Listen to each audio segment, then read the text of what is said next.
The forest was quiet, almost painfully so, as the moonlight spilled over the jagged cliffs and twisted pines of the northern territories.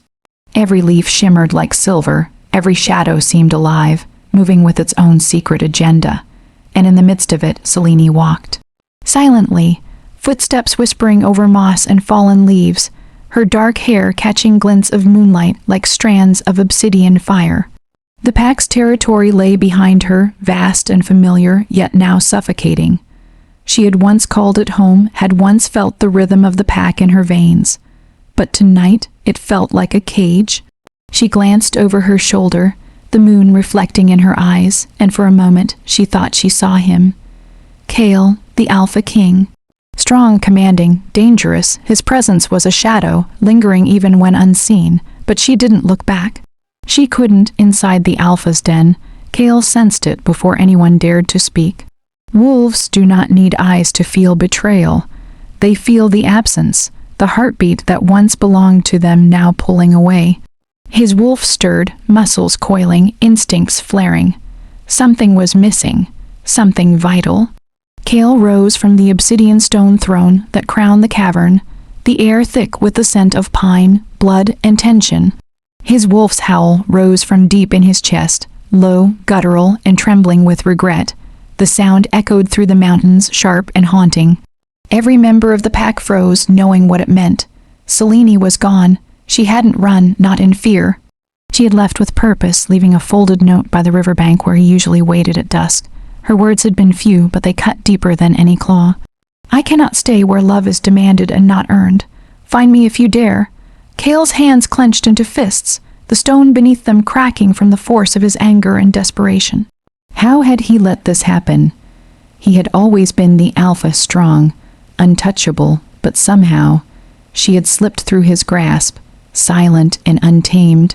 The pack stirred nervously, watching him struggle with the unspoken. The Alpha's heart, or what his wolf considered his heart, ached visibly. His eyes, normally as hard as granite, shimmered with a rare, vulnerable glint.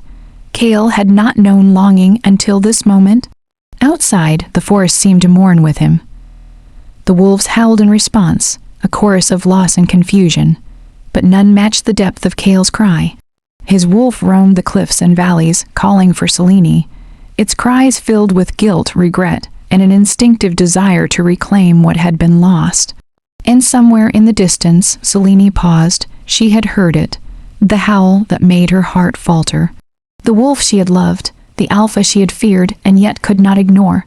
For a fleeting moment, she considered turning back, but pride and pain guided her feet further into the night. The pack whispered rumors. Some said she had fled for safety. Others claimed she had found a hidden human village, escaping the life of wolves entirely. Yet Kale knew better. He had seen the fire in her eyes, felt it in her heartbeat when they had touched. She had not run from the world, she had run from him. But the Alpha King did not chase, not yet. He waited, letting the wolf inside him howl for guidance. And that howl carried through the cold night, weaving through the mountains, into the valleys, and even into Seleni's thoughts. It was a promise, a warning, a confession Kale would find her, and when he did, she would have to decide if she could forgive the wolf who howled in regret. Seleni moved like a phantom through the moonlit forest, every sense alert, every nerve screaming with anticipation. The trees leaned over her path like silent sentinels, their gnarled branches clawing at the night sky. She felt the weight of the pack's eyes even from afar. Their instincts could sense her absence. Yet she pressed forward, driven by a stubborn fire that refused to be tamed. Her heart thumped not with fear, but with the memory of him, Kale, the Alpha King. His presence haunted her, a shadow that no distance could erase. Every time the wind whispered, she imagined his voice commanding and low, cutting through her defenses. Kale was relentless. He prowled the mountains with the precision of a predator, every instinct honed, every sense sharpened. His wolf had sensed her trail hours ago, a delicate scent carried on the night wind, but the journey was treacherous. Snow, capped cliffs, hidden ravines, and frozen rivers tested even the strongest of the pack. Yet Kale pushed forward, ignoring pain, hunger, and exhaustion. His wolf was in turmoil, torn between the Alpha's pride and the desperate ache of loss. Each howl echoed across the valleys, a spectral call that seemed to shake the stars themselves. Seleni stopped at a frozen stream, crouching low, pressing her palms against the icy surface. She watched the water ripple, reflecting the moon like shattered silver. Her reflection was faint, fragmented much like the life she was trying to rebuild. Then she heard it, a low growl in the distance, almost imperceptible at first. Her blood froze, her body tensing instinctively. She knew that sound. Kale, her wolf, her alpha. His hunt had begun. A mixture of dread and desire pulsed through her. She had come to this remote ridge to find freedom, but freedom now felt fragile, like a candle flickering in a storm. The howl had stirred something inside her, a memory of nights spent in his arms, of battles fought side by side, of a love that had been unspoken yet undeniable. Kale's journey was a testament to his determination. He leapt across frozen chasms, scaled cliffs with claws and raw strength, and confronted rogue wolves who dared to challenge the alpha's path. But his mind was singularly focused. Seleni. She was his mistake, his regret, and yet his obsession.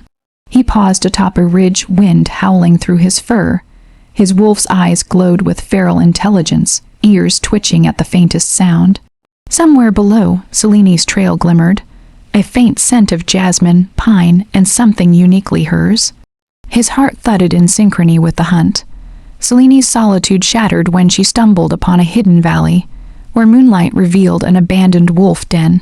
She crouched inside, her back against the cold stone walls, and exhaled shakily. Safety, temporary and fragile, wrapped around her like a shroud. But it wouldn't last. Kale's howl still echoed in her mind, a relentless reminder that the alpha never let go. And then the forest shifted, shadows moved unnaturally. She sensed him, not just near, but here, watching, waiting. Her pulse quickened. The hunt was no longer just his, it was mutual. Kale crouched at the edge of the ridge above her, eyes locked on hers through the darkness. The air between them crackled, charged with tension, rage, and longing. One step, and the distance would vanish. One wrong move, and everything could shatter. The wolf inside him growled low, warning of danger and desire alike. Kale had come for her, yes, but not merely to reclaim her. He had come to remind her of the power they shared, the bond that neither pride nor silence could sever. Seleni swallowed hard. She had left to escape the alpha, but now the forest itself seemed to conspire, bringing them together again. Her hands trembled, yet she stood facing him, ready for the storm that was about to break. The night held its breath. The chase was over. The confrontation had begun, and for both of them, nothing would ever be the same again. The wind tore through the valley like a living blade, scattering leaves and snowflakes in a chaotic dance. Seleni's breath came in shallow bursts, each exhale visible in the icy night air. She had expected Kale to find her eventually, but nothing had prepared her for the sight of him standing atop the ridge, bathed in silver moonlight. His silhouette was perfection in motion, broad shoulders, muscles taut beneath midnight, black fur, eyes glowing like molten amber in the darkness. The Alpha King, her Alpha King. He descended slowly, deliberately, each step a silent promise of confrontation and desire. His wolf prowled beside him, shadow merging with shadow, growling low. A warning, a plea she couldn't ignore.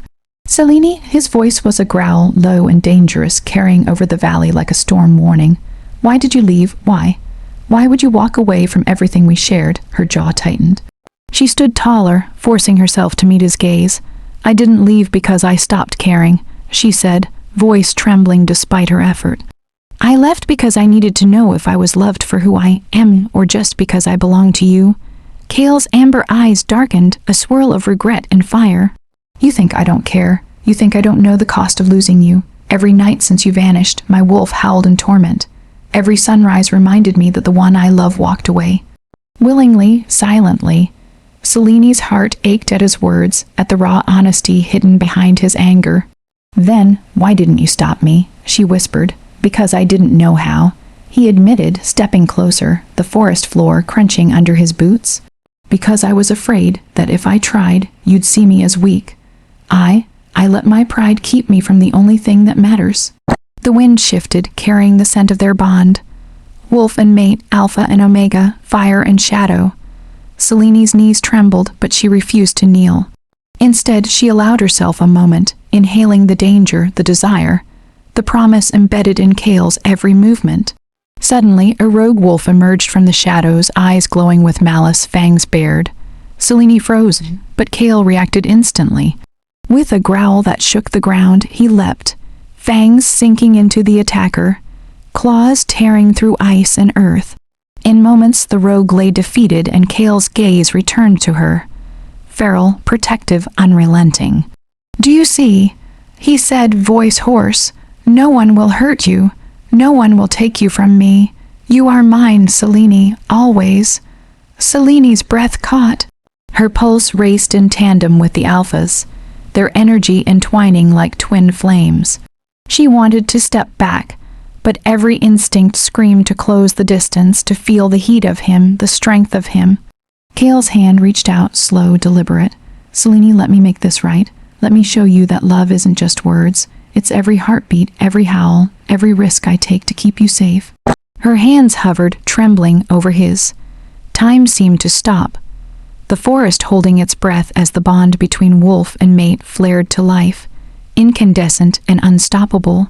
Then, as if answering some unspoken summons, Kale's wolf howled again, a sound of longing and devotion so raw it made Seleni shiver.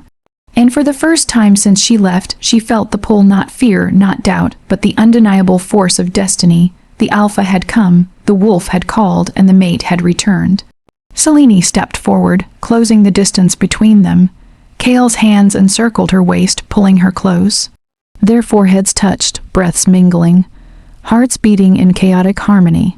The forest around them erupted with the echoes of their bond, the howls of the pack, the whispering wind, the distant mountains shaking with the power of their connection. "I'm here," she whispered, "not because I have to be, but because I want to be, with you." Kale's lips grazed her temple, soft yet possessive. "Then stay, fight for me if you must, but never leave my pack again. Never leave me." The night held them in its embrace, the moonlight bathing them in silver and fire. Somewhere deep in the shadows, the pack watched in reverent silence. Two wolves had found each other again, scarred, tested, and stronger than ever. And the Alpha's howl of regret had transformed into a howl of triumph, a proclamation to the world. The mate was home,